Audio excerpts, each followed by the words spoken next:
Welcome to the ANEW Insight Podcast, empowering and inspiring your journey to optimal health. Hosted by Dr. Supatra Tovar, clinical psychologist, registered dietitian, fitness expert, and author of Deprogrammed Diet Culture. Rethink your relationship with food, heal your mind, and live a diet-free life. And Chantal Donnelly, physical therapist and author of Settled, How to Find Calm in a Stress-Inducing World.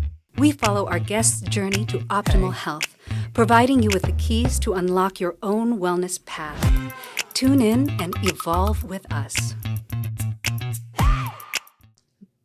Hi, and welcome to the ANEW Insight Podcast. I am Dr. Supatra Tovar, and I have the privilege of interviewing my co-host, Miss Chantal Donnelly. Say hi to everyone, Chantal. Well, hello, everyone. Yes. So I'm going to read a little bit about Chantal. And just for our listeners, we want to get to know us, what we do, what our backgrounds are. That's why we're interviewing each other today. So I'm going to read a little bit about Chantal, and then I'm going to dive into picking her brain. I have a hard time listening to people read my bio. So if I look weird while you do this, just ignore my face. Okay. Will do. Chantal Donnelly is a physical therapist and author of the Amazon best-selling book, Settled, How to Find Calm in a Stress-Inducing World. She is also the owner of Body Insight. So hence, ANEW Insight. That's how we made our podcast name. We are combining our efforts and our company. She owns Body Insight, a wellness company designed to help people reconnect with their bodies and improve their health. She combines her anatomy and physiology knowledge and experience with nervous system science to help people with chronic pain, overwhelming stress, and stress-related illness. Through videos, workshops, and her book, Chantal teaches body-focused tools for calming the nervous system. She believes that stress fluency can make the world a better place. Chantal, I'm so excited that you're my co-host and that I get to pick your brain today. How are you doing today? I'm good. We're doing this podcast thing, aren't we? Holy cow. We're doing this podcast thing, and you are an amazing co-host, but you're also just an amazing physical therapist and have written a wonderful book. I got to be a little bit a part of that, so I'm very proud to be a part of her book, and just like she is a part of mine as well. So Chantal, we're going to go back into history, back through time, as we like to do.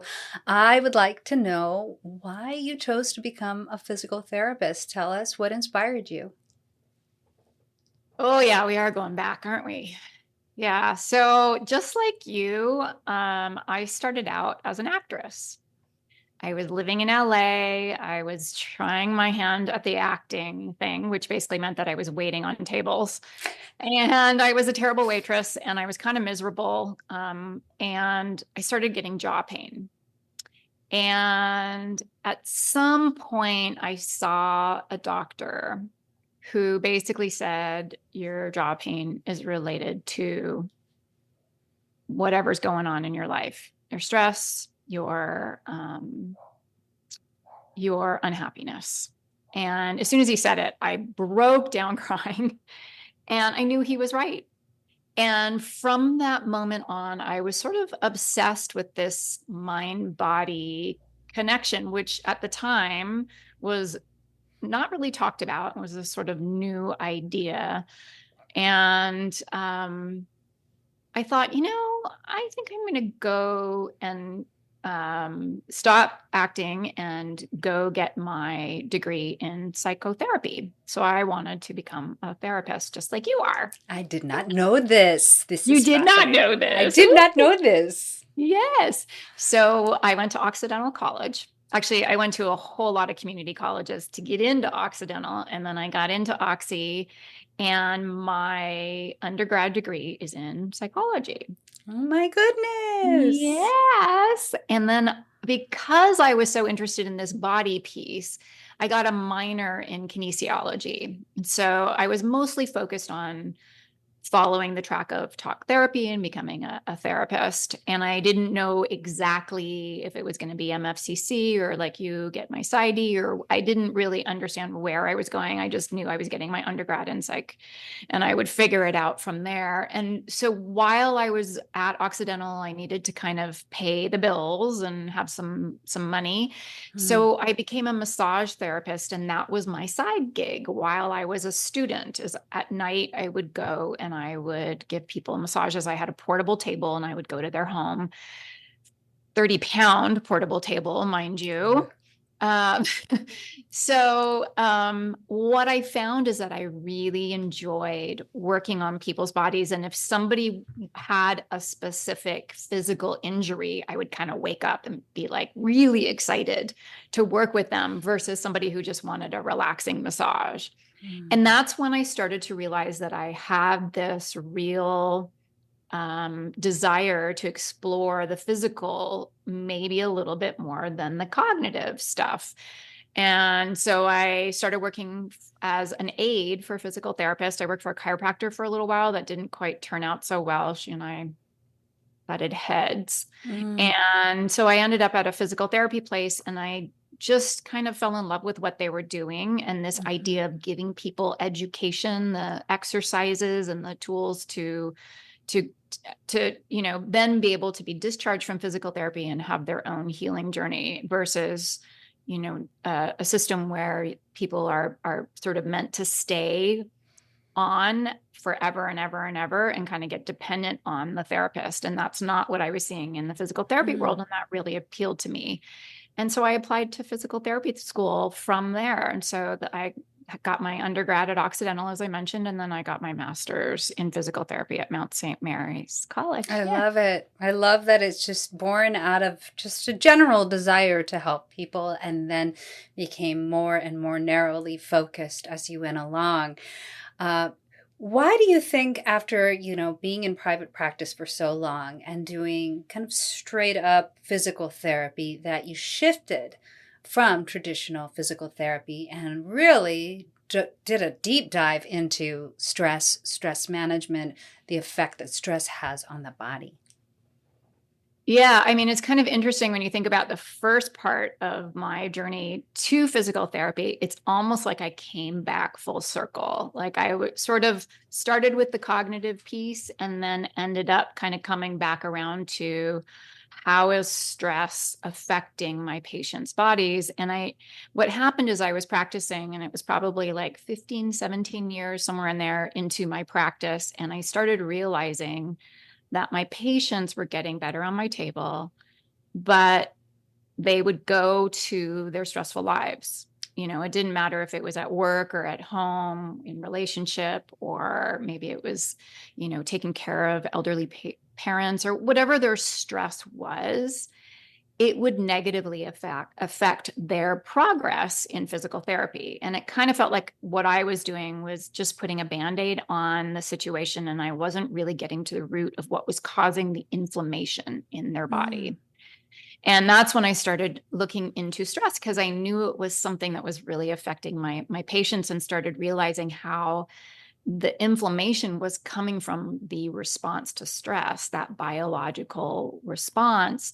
And as we know now, a lot of the diseases that we see that we are combating, whether it's, type 2 diabetes or dementia or heart disease, these are all stress-related responses. And so with pain, it was very obvious to me that I needed to really get to the root of the problem, and that past trauma and stress was really an important component for me to be able to have the knowledge and to address. So it was born out of my frustration of not being able to help my patients. And of course, I too was going through stress. So I was frustrated with my own health journey. And I'm curious about that, because I think our own journey also greatly influences, the path that we take with our clients. What were you experiencing personally that led you down this path too? Yeah, well, I mentioned before I was having a lot of jaw pain when I was trying to be an actress, and that went away when I went to school. I really felt like the jaw pain was my need to control things. And I didn't feel like I could control my life in the acting world, in the thespian world, as one can't. And then with school, I kind of felt like a little bit more control. And so that jaw pain went away. The harder I studied, the better I did in class, generally. That wasn't always the scenario, but generally.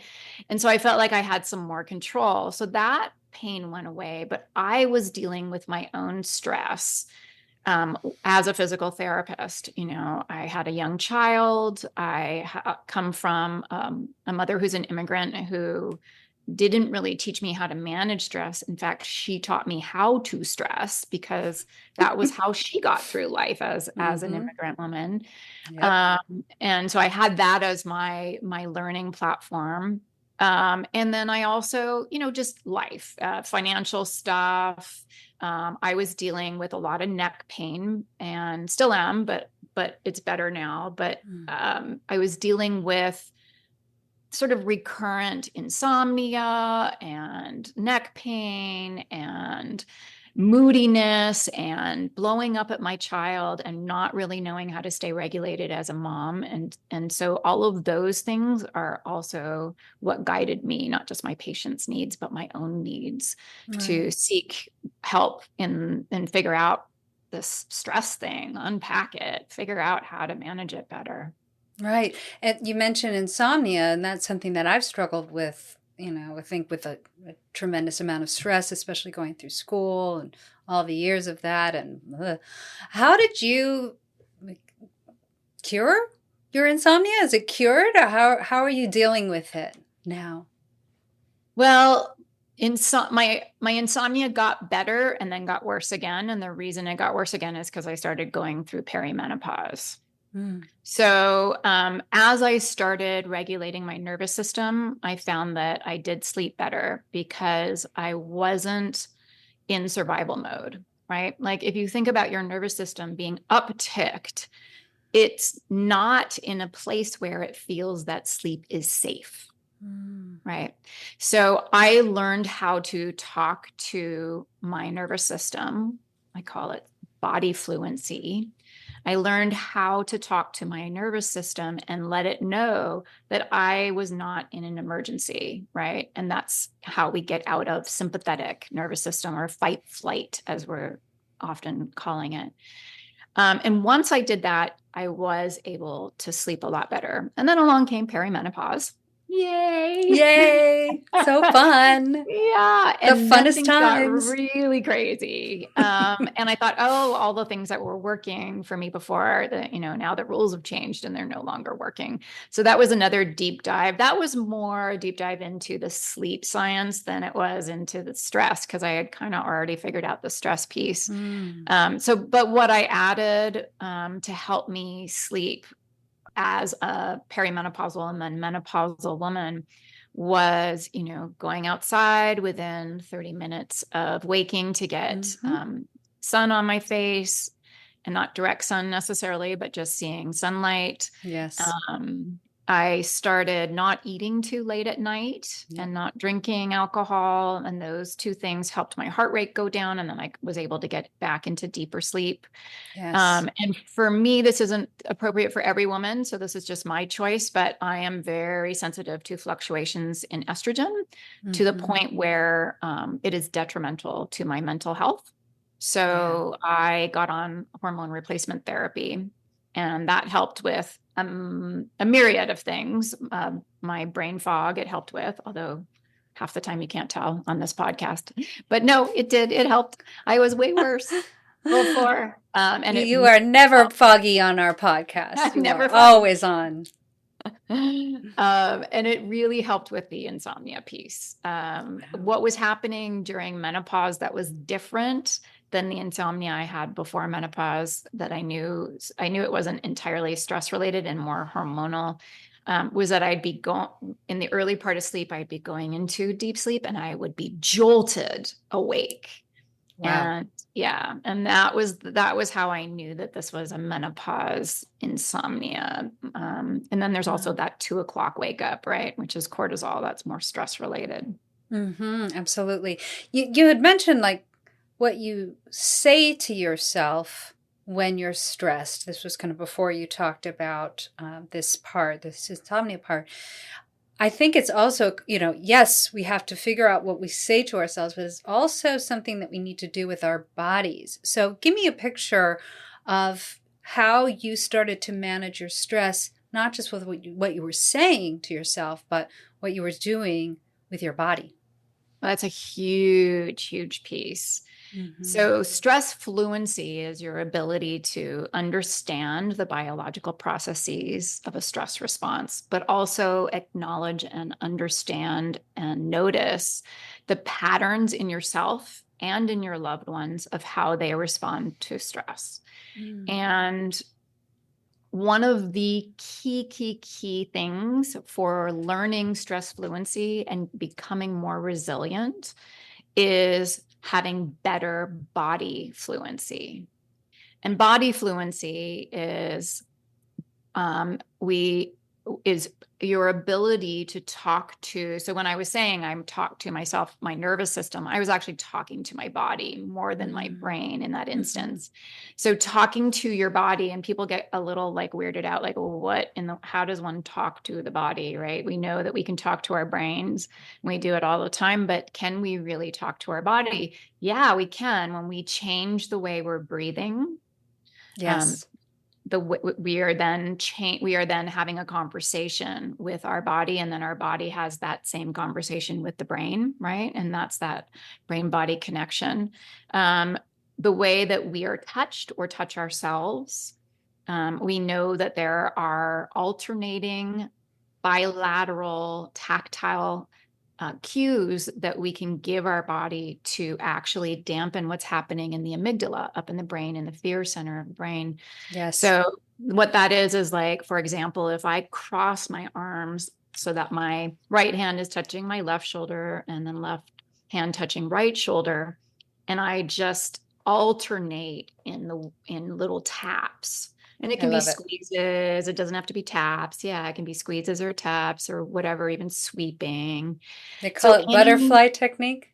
That is the butterfly hug. Yes, That is an EMDR technique. Yeah. It is. And that I is use it with my clients.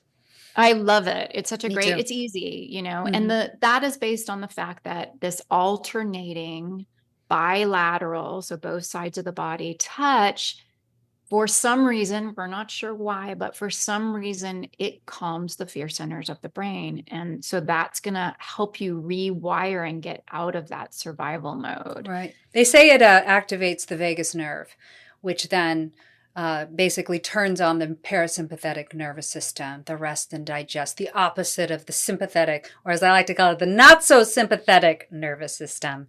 That's right. We want to be in parasympathetic nervous system state more so than not, because when you're in the sympathetic nervous system, that's when cortisol starts flowing, your adrenaline starts flowing, and if you're constantly in that state, it is very difficult for your health. Yeah. And I just like to mention that you do want a little bit of sympathetic. I don't want listeners to think that we don't want any kind of sympathetic nervous system in our daily life. Right. So you need a little bit of sympathetic. It's actually not it's not the bad guy. It's just that what happens is we need a little bit for alertness, for focus, right? For motivation. It gives us a little bit of oomph to our muscles, blood flow, all of that good stuff. But what happens as humans is we tend to get stuck up too high in sympathetic arousal. Yes. And so it feels uncomfortable in our body. That's where the shakes can come in, and the moodiness and the irritability, and your heart rate's pumping too much and your breathing is now shallow and fast. So that is the type of sympathetic that you were alluding to that we don't necessarily want to be in. But really, on a daily basis, I move in and out of sympathetic, parasympathetic, and there's usually a lot of places where I am in both sympathetic and parasympathetic. For example, right now, I'm doing a podcast with my Supatra, and I need a little bit of oomph, right? I need a little bit of arousal. I cannot be in a place of total calm. but I'm also connecting with another human being and I need to be able to think clearly. So I do need a little bit of calm. So right now I'm floating right in between sympathetic and parasympathetic, and I'm holding both within my system. They're both on Mhm. right now, but one isn't overtaking the other. Now, if I was writing or doing art of some kind, I would need less sympathetic and more of the parasympathetic, right? So there's just always this flux and this continuum that we move around throughout the day. We might go up into high sympathetic and it might be appropriate. We get an email that makes us upset that we need to deal with, and it is a bit of an emergency, let's say a modern day emergency, right? And Right. so you might go up into sympathetic. The idea is not to get stuck up there for the rest of the day. You don't want that high sympathetic from the email to affect your interaction with your husband or your child Mhm. or a friend, right? So it's that flexibility of the nervous system that is what creates resilience. I agree completely. And I think, when you see chronic long term stress, that's when you start to see a lot of mental and physical health issues, weight gain, difficulty concentrating, thinking, anxiety, depression. So, having some fluency, knowing when you need to be on and when you need to relax, and really moving between those two states can keep you the healthiest for sure. So, you talked about writing.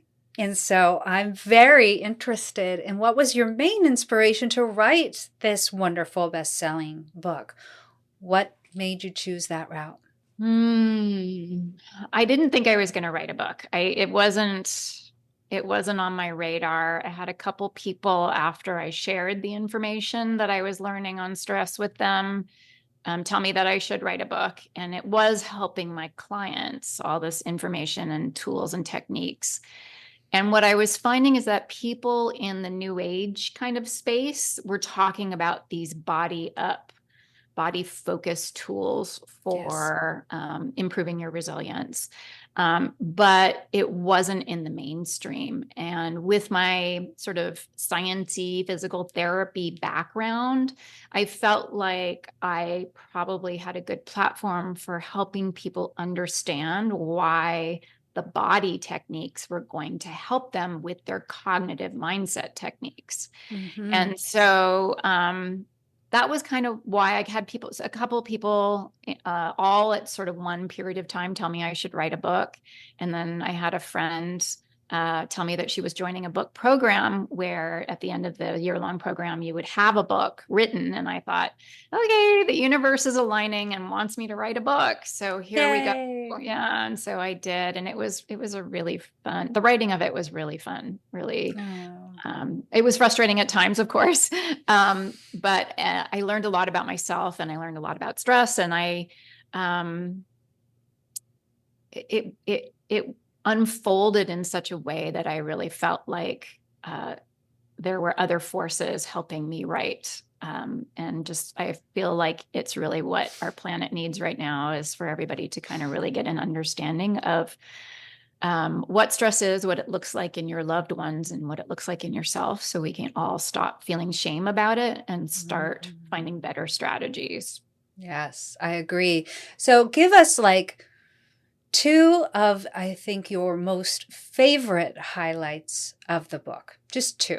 Doesn't pick anything. Oh, my favorite highlights. Um, I love the tools section. So I break down the tools into a breathing chapter, which you're in. I talk about Yes. your breathing technique, right? Yes. And then I have a movement chapter, and I don't call it exercise because a lot of people who have pain cannot exercise per se, but we know that movement is really the important critical factor, not necessarily exercise. And then I have an eating chapter, which you're also in. Yes. Yes, a stretching chapter, and there's a chapter on mindfulness, on using your senses, your sense of Yes. vision and touch and hearing and smell. So let's see, what are my favorite highlights? Oh my gosh. This is a tough question. Sorry. One of, as a physical therapist, I deal with a lot of people who come to me and I got to teach them exercise. And there's a lot of past history of people not doing well with exercise. And what I love is the research that I did on how exercise releases the same hormones as stress. Yes. So there are sort of these mismatches that can occur where when you exercise, when you are already at your threshold for stress, you're already in survival mode, exercise can feel like stress because it's the same hormones and your body's never getting a break from those hormones. So people who have resistance to consistently exercising, when I point out to them, as I do in the book, that it could be that they're in survival mode and that maybe regulating their nervous system first before they start an exercise program will help them in the long run get to the gym on a consistent basis. And that, again, takes away that shame, like, what's wrong with me that I can't exercise consistently? And so I love that piece of being able to bring that in. So that's probably a highlight. And then there's all the tools that I talk about. I talk about releasing the jaw because the cranial nerve that feeds the jaw is one of the nerves in what Stephen Porges calls your social engagement system. And Stephen Porges developed the polyvagal theory. Yes. And so he talks about these cranial nerves, not just the vagus nerve, but a couple of other nerves that feed this social engagement system and help you to be in a state of calm. And so I talk about doing a jaw release before you sit down for a meal. And that can sort of help increase saliva because you're calming the nervous system and can just overall help your nervous system calm down, which is going to help us digest better, right? That rest and digest. Yeah. So stuff like that can be, there's so many things in the book that I'm excited about. It is a wonderful resource tool. I think, helping people normalize the fact that there's stress. Taking away that shame and guilt about not performing at our best, because I think we're just conditioned to think we have to do everything perfectly. I think that resonates in the book as well. I can't believe this, Sean, but we're out of time, which is insane. But before we end this half and then you get to grill me with questions, tell our listeners how they can get in touch with you. What are your socials? What's your website? How do they get a hold of you? Yeah, thanks. As you mentioned earlier, I have a company called Body Insight. So you can find me at bodyinsight.com.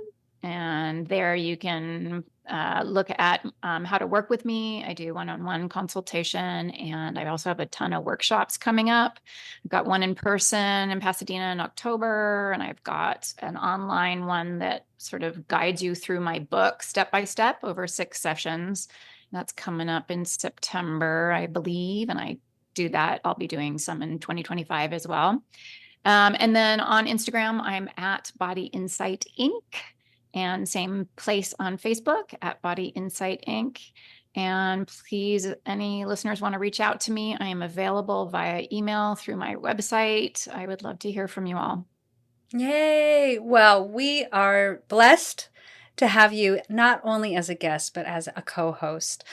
We've just started this journey, but you are an incredible interviewer, an incredible friend, an incredible physical therapist, and I am so blessed and lucky to have you in my life. I am keeping you forever, so you can't ever go away from me.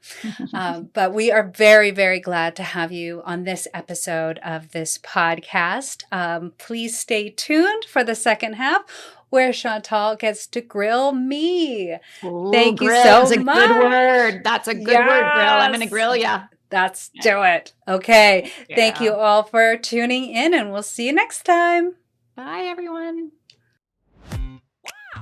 Thanks for tuning into the ANEW Body Insight Podcast. Please remember, the content shared on this podcast is for entertainment purposes only and does not constitute medical advice. You can find us anywhere podcasts are streaming, on YouTube at my.anew.insight and at anew-insight.com under the ANEW Body Insight Podcast tab. Follow us on our socials at my.anew.insight on Facebook, Instagram, TikTok, and Threads for more updates. Tune in next time and evolve with us.